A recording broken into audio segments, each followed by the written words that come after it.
네, 안녕하세요. 4월 26일 수요일 새벽기도회 시작하겠습니다. 기도드리겠습니다. 은혜로우신 우리 아버지, 오늘도 새날을 허락해 주신 것을 감사합니다. 오늘도 하나님과 동행하는 복된 발걸음 되며 하나님께 영광 돌리는 귀한 하루가 되게 하여 주옵소서.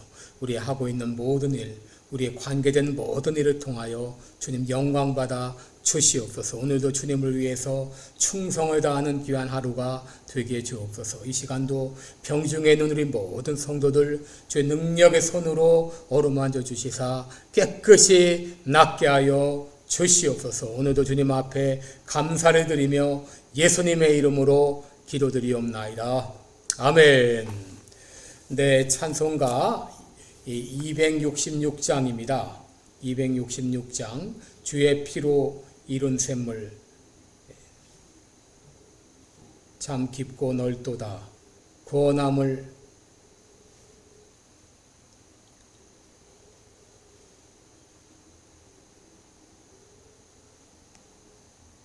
266장입니다.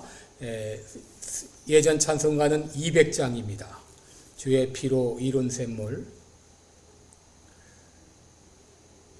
그리고 제가 지금 시애틀의 아들 집에 와서 이 방송을 녹화하고 있기 때문에 복장이 불량한 것을 여러분이 양해해 주시기 바랍니다. 266장 찬송 부르겠습니다.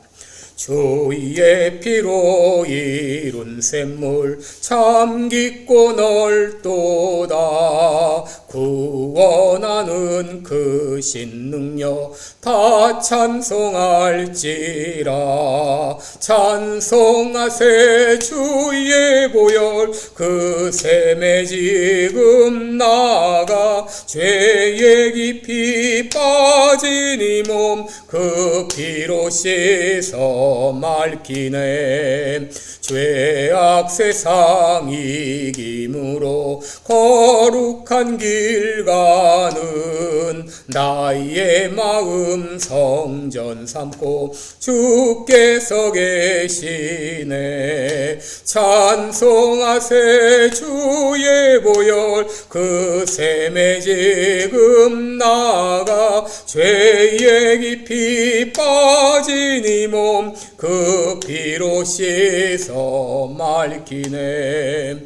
주 예수를 깊이 아는 놀라운 그 은혜 하늘나라 즐거움이 매일 새롭도다. 찬송하세 주의 보혈 그 샘에 지금 나가. 죄의 깊이 빠진 이 몸 그 피로 씻어 맑히네. 아멘. 오늘 이사야 59장 1절과 2절 읽어드리겠습니다. 이사야 59장 1절 2절입니다. 여호와의 손이 짧아 구원치 못하심도 아니요 귀가 둔하여 듣지 못하심도 아니라 오직 너희 죄악이 너희와 너희 하나님 사이를 내었고 너희 죄가 그 얼굴을 가리워서 너희를 듣지 않으시게 함이니. 아멘. 네, 우리 오늘은 이 성령 충만의 장애물, 이런 제목으로 우리 함께 말씀을 나누겠습니다. 여러분, 어제는 어떻게 우리가 성령 충만을 받을 수가 있는가? 첫째, 간절히 사모하라. 둘째, 말씀으로 충만하라. 셋째, 부정적인 생각을 버리라고 이렇게 말씀을 드렸습니다.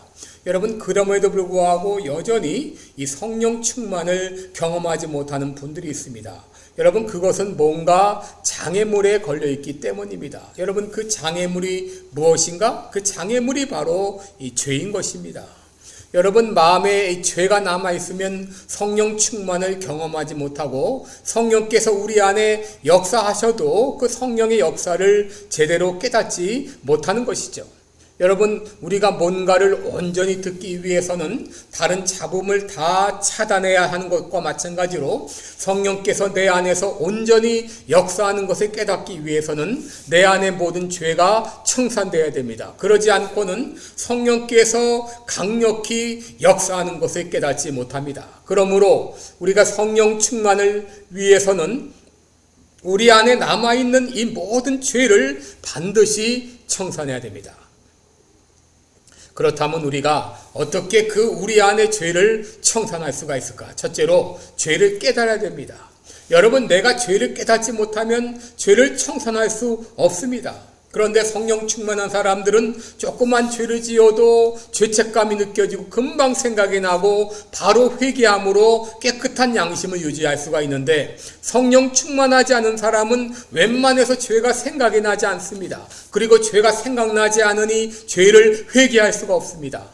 여러분, 사람들 중에는 저는 비교적 훌륭한 사람입니다. 저는 남에게 해를 끼친 적도 없고 남을 미워한 적도 없습니다. 저는 오히려 그리스도인이라 하는 사람들보다도 훨씬 정직하고 의롭고 선하게 살았습니다. 그런데 죄를 회개하라뇨, 이렇게 말하는 사람이 있습니다. 여러분, 그러나 하나님께서 불꽃 같은 눈으로 우리 마음을 감찰하실 때 누가 나는 죄가 없습니다 라고 할 수 있을까요? 또 어떤 사람은 나는 양심적으로 죄가 없습니다, 이런 사람도 있어요. 그러나 여러분, 인간의 양심은 죄의식을 느끼지 못합니다. 심지어 식인종 중에는 사람을 몇 사람 잡아먹어도 양심의 가책을 느끼지 않을 수도 있죠. 여러분, 양심이라고 하는 것은 사람마다 천차만별입니다. 여러분, 오늘날 시대를 가리켜서 포스트 모더니즘의 시대라고 하는데, 이것은 한마디로 절대 기준이 없는 시대입니다. 사사시대와 마찬가지로 사람들은 자기 소견에 옳은 대로 행했다고 하는데, 여러분, 오늘날도 마찬가지입니다. 한때는 그리스도인이 아니더라도 나름대로의 기준이 있어서 죄책감을 느끼고 잘못을 하면 괴로움을 느끼기도 했는데, 오늘날은 이 절대 기준이 상실된 시대입니다. 여러분, 예전에 UC 버클리에 다니는 학생이 6살짜리 여아를 강간하고 살해를 했습니다. 그런데 이 학생의 친구가 그것을 보고도 경찰에 신고하지 않았어요. 그리고는 말하기를 자기는 신고하지 않은 것에 대해서 양심의 가책을 느끼지 않는다라고 말했습니다. 여러분, 오늘날 사람들은 옆에 쓰레기통에 있음에도 불구하고 쓰레기통에 쓰레기를 버리지 않고 길에다 버리면서도 아무 가책을 느끼지 않는 시대입니다. 여러분, 내가 얼마나 죄인인가를, 또 내가 어떤 죄를 지었는가를 알려면 하나님 말씀 앞에 나를 비춰봐야 됩니다. 여러분, 얼마나 더러운지 알려면 이 하얀 백지에 갖다 대어야 하는 것처럼, 방에 먼지가 얼마나 많은 것을 알려면 햇빛이 창살을 통해서 한 줄기 빛이 비쳐야 되는 것처럼, 여러분, 내가 얼마나 죄인인 것을 깨달으려면 하나님 앞에 가야 됩니다. 하나님의 말씀 앞에 나 자신을 비춰봐야 됩니다. 히브리서 4장 12절 이하를 보게 되면 하나님의 말씀은 살았고 운동력이 있어서 좌우의 어떤 검보다 더 예리하여 혼과 영과 관절과 골수를 찔러 쪼개기까지 하며 너희 마음과 뜻을 감찰한다 라고 말씀했죠.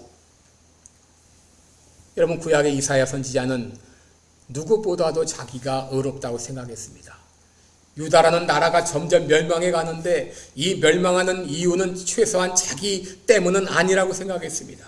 왕과 또 다른 제사장들과 선지자들과 백성들 때문이라고 생각했습니다.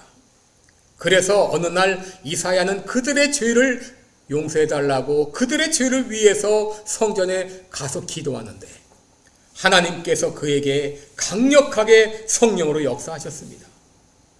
그리고 하나님께서는 다른 사람의 죄가 아니라 바로 이사야 자신의 죄를 지적했습니다. 그랬을 때 그는 꼬꾸라지면서 회개했습니다. 그는 고백하기를 화로다 나여 망하게 되었도다. 나는 입술이 부정한 사람이여 입술이 부정한 백성 중에 거하면서 만군의 여호와이신 왕을 배웠음이로다 라고 말했습니다. 여러분, 그러므로 우리는 날마다 시편 139편 23절에 있는 대로 기도해야 됩니다. 하나님이여, 나를 살피사 내 마음을 아시며 나를 시험하사 내 뜻을 아옵소서. 내게 무슨 악한 행위가 있나 보시고 나를 영원한 길로 인도하소서. 여러분, 우리의 죄가 청산되지 않으면 결국 성령이 충만히 우리 가운데 임하실 수가 없습니다. 둘째로, 우리가 죄를 청산하려면 내 죄를 용서하기 위해서 십자가에서 피 흘려 죽으신 주님을 믿고 우리의 죄를 하나님께 자백해야 됩니다. 요한일서 1장 9절에 보면 만일 우리가 우리 죄를 자백하면 저는 미쁘시고 의로우사 우리 죄를 사하시며 모든 불의에서 우리를 깨끗게 하실 것이요 라고 말했습니다. 여러분, 자백한다고 하는 것은 하나님 앞에서 내가 죄를 지었다는 것을 동의하고 인정하는 것을 말합니다. 그런데 여러분, 죄를 자백할 때 그냥 뭉뚱거려 죄를 자백할 것이 아니라 어항에서 금붕어를 한 마리 한 마리 건져내듯이 구체적으로 자백하는 것이 좋습니다. 유년 시절부터 지금까지, 그리고 우리가 지은 죄도 거짓말, 도둑질, 혹은 금전 문제, 음행 문제, 질투, 시기, 교만, 혹은 말로 지은 죄, 혹은 원통함을 풀지 못한 죄에 이르기까지 우리의 모든 죄를 낱낱이 구체적으로 자백하면서 하나님 앞에 죄를 지었음을 인정할 때 하나님은 미쁘시고 의로우사 우리 죄를 사하시며 모든 죄를 깨끗게 하실 것이라고 했습니다. 혹 사람에게 죄를 지은 것이 있으면 가서 용서를 빌고 금전적으로 갚을 것이 있으면 다 갚아야 됩니다. 그리고 그렇게 자백한 다음에는 하나님께서 나의 죄를 용서해 주셨음을 믿고 잊어버려야 됩니다. 여러분, 하나님은 우리의 죄를 용서하실 때 어떻게 용서하시는가? 동이 서에서 먼 것 같이 우리 죄가를 옮기셨다고 했습니다. 미가서 8장 19절에 보면 우리의 죄악을 밟으시며 우리의 모든 죄를 깊은 바다에 던지시리이다 라고 했습니다. 여러분, 하나님은 우리의 죄를 용서하시되 용서하신 후에는 결코 기억하지 않으십니다. 그러므로 우리가 하나님께 예수님의 이름으로 자백한 죄에 대해서는 결코 다시 기억할 필요가 없습니다. 이렇게 죄를 자백한 다음에 용서를 받은 다음에 그 죄를 다시 범치 않는 것입니다. 여러분, 회개라고 하는 것은 메타노이아, 이것은 이제까지 하던 일을 멈추고 다시 돌아간다 그 말입니다. 그러므로 거짓말을 하던 사람은 거짓말에 그치고 참된 것을 말하고, 도둑질하던 자는 도둑질을 멈추고 자기 손으로 일을 해서 남을 도와주는 그런 삶을 살아야 됩니다. 이렇게 할 때 진정 우리 마음이 깨끗해질 때 그 빈 마음 가운데 하나님께서 성령 충만을 허락해 주십니다. 시편 66편 18절에 보면 내가 내 마음의 죄악을 품으면 주께서 듣지 아니하시리라 라고 말했습니다. 여러분, 죄를 지은 상태에서 성령 충만을 원하는 것은 마치 문을 잠궈놓고 들어오라고 말하는 것과 같습니다. 그러므로 말씀을 보면서 내 죄가 생각날 때마다 예수님의 이름으로 기도하고 회개하시기 바랍니다. 그리고 우리가 우리 지은 죄를 자백할 때 예수님은 우리의 죄를 용서해 주시고, 예수님은 우리 죄를 위해 십자가에 달려 죽으셨을 뿐 아니라 친히 내가 내 죄를 사하노라 라고 죄의 사함을 선언하시는 분이십니다. 이렇게 예수님의 이름으로 우리의 모든 죄가 용서받고 우리의 심령이 새로워졌을 때 성령께서는 우리 가운데 충만히 임하게 될 것입니다. 여러분, 오늘 성령 충만을 간구하기 전에 혹시 내가 하나님 앞에 지은 죄가 없는지 낱낱이 회개하시기 바랍니다. 유년 시절부터 지금까지, 또 지은 죄도 구체적으로 생각나는 대로 낱낱이 예수님의 이름으로 구합니다. 용서해 주옵소서. 하나하나 자백하며 기도할 때 하나님께서는 우리의 모든 죄를 사하시며 용서해 주실 것이고, 그 깨끗한 마음 가운데 성령께서 우리 가운데 임하실 줄 믿습니다. 기도하겠습니다.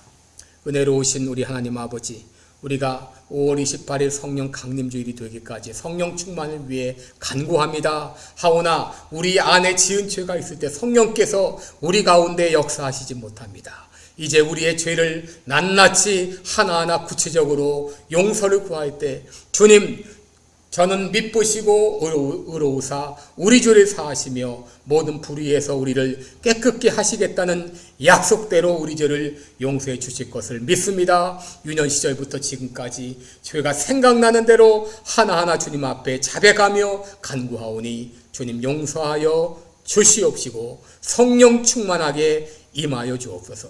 예수님의 이름으로 기도드리옵나이다. 아멘. 네, 오늘 특별히 여러분 주의를 자백하며 간절히 기도하시기 바랍니다. 그리고 성령 충만에 계속 구하시기 바랍니다. 고맙습니다.